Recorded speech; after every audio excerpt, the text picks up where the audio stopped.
అందరికీ నమస్కారం. సుశ్రేఖాస్ kitchen and crafts ఛానల్కి స్వాగతం. ఈరోజు నేను నేతి బీరకాయ పాలు పోసిన కూర వండుతున్నాను. ఈ కూర చేయడం చాలా ఈజీగా ఉంటుంది, కానీ భలే టేస్టీగా ఉంటుందన్నమాట. దీనికోసం నేను ఒక పెద్ద నేతి బీరకాయని తీసుకున్నాను. ఆ తర్వాత 5-6 పచ్చిమిరపకాయలను కూడా తీసుకున్నాను. ఈ కూరలోకి ఎండుమిరపకాయల కన్నా పచ్చిమిరపకాయలు ఎక్కువగా వాడుతూ ఉంటాను నేను. ముందుగా ప్యాన్లోకి 2 టేబుల్ స్పూన్లు నూనె తీసుకుని మీడియం ఫ్లేమ్లో వేడి చేస్తున్నాను. నూనె కాగాక దాంట్లో 1 టేబుల్ స్పూన్ శనగపప్పు, 1 టేబుల్ స్పూన్ మినపప్పు, 1 టీ స్పూన్ ఆవాలు, 1 టీ స్పూన్ జీలకర్ర వేసి బాగా కలపండి. పచ్చిమిరపకాయలు కూడా ఇప్పుడే వేసేసుకోండి. ఎండుమిరపకాయలు కూడా కావాలంటే మీరు ఇంకా 1-2 వేసుకోవచ్చు. నాకు ఈ పచ్చిమిరపకాయల కారం సరిపోతుంది, అందుకని వేసుకోవట్లేదు. ఈ పోపు కొద్దిగా వేగాక దీంట్లో కరివేపాకు, ఆ తర్వాత ఇంగువ కూడా వేసి ఒకసారి బాగా కలిపేయండి.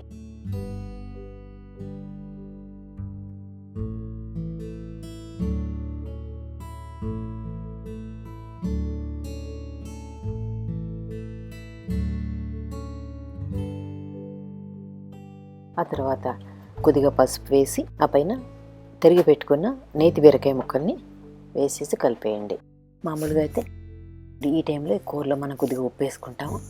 ఇప్పుడు ఉప్పు వేయద్దు, ఎందుకంటే ఈ పాలు పోసిన కూరల్లో జనరల్గా మనం లాస్ట్లో వేసుకుంటాం అనమాట, లేకపోతే పాలు విరిగిపోతాయి. ఇప్పుడు ఈ కూర ముక్కలన్నీ పోపులో బాగా కలిసాక ఒక అరకప్పు పాలు పోసుకోండి. పాలు పోసుకొని ఒకసారి బాగా కలిపేయండి. ఈ ముక్కలకి ఈ అరకప్పు పాలు సరిపోతాయి. మీకు ఇంకా ఎక్కువ ముక్కలు ఉంటే కనుక ఇంకొంచెం పాలు పోసుకోవచ్చు. అలా అని పాలు మరీ ఎక్కువ పోసేసారంటే కూర బాగా ముద్దగా అయిపోతుంది అనమాట. అలా అంత బాగుండదు.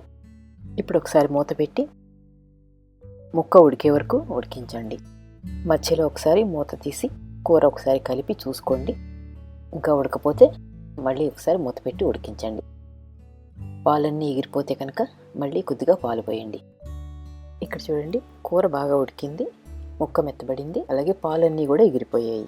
ఇప్పుడు కూరలో మీరు సరిపడా ఉప్పు వేసేసుకోండి. ఇప్పుడు ఒక 2 టీ స్పూన్లు శనగపిండిని ఈ కూర మీద చల్లేసి ఒకసారి బాగా కలిపేస్తే కొద్దిగా తేమ ఉంటుంది కదా, అదంతా పీల్చేసుకుని కూర ముద్దగా తయారవుతుంది అనమాట. అలా అని శనగపిండి ఎక్కువ వేసుకుంటే అది శనగపిండి ముద్దలాగా కనిపిస్తుంది. సో కాబట్టి మీరు అవసరానికి సరిపడా వేసుకోండి. ఇక్కడ మళ్ళీ నేను 1 టీ స్పూన్ నెయ్యి వేసి బాగా కలిపిస్తున్నాను. ఇది ఆప్షనల్ అనుకోండి, వేయకపోయినా పర్వాలేదు. కూరను ఒకసారి అటు ఇటు బాగా కలిపేశారంటే శనగపిండి పచ్చివాసన అంతా పోతుంది. ఈ కూర అన్నంలోకి, కీన్మాలోకి, మిల్లెట్స్లోకి, చపాతీలోకి అన్నింటిలోకి కూడా చాలా బాగుంటుంది. అంతే, కొద్దిగా కొత్తిమీర చల్లేసి స్టవ్ ఆఫ్ చేసేసుకోండి. ఇదండి మన నేతి బీరకాయ పాలు పోసిన కూర. మీరు కూడా ట్రై చేసి ఎలా ఉందో నాకు ఫీడ్బ్యాక్ ఇవ్వండి. మీ అందరికీ నచ్చిందని అనుకుంటున్నాను. నా వీడియో చూసిన మీ అందరికీ ధన్యవాదాలు. మళ్ళీ కలుద్దాం మరొక మంచి వీడియో.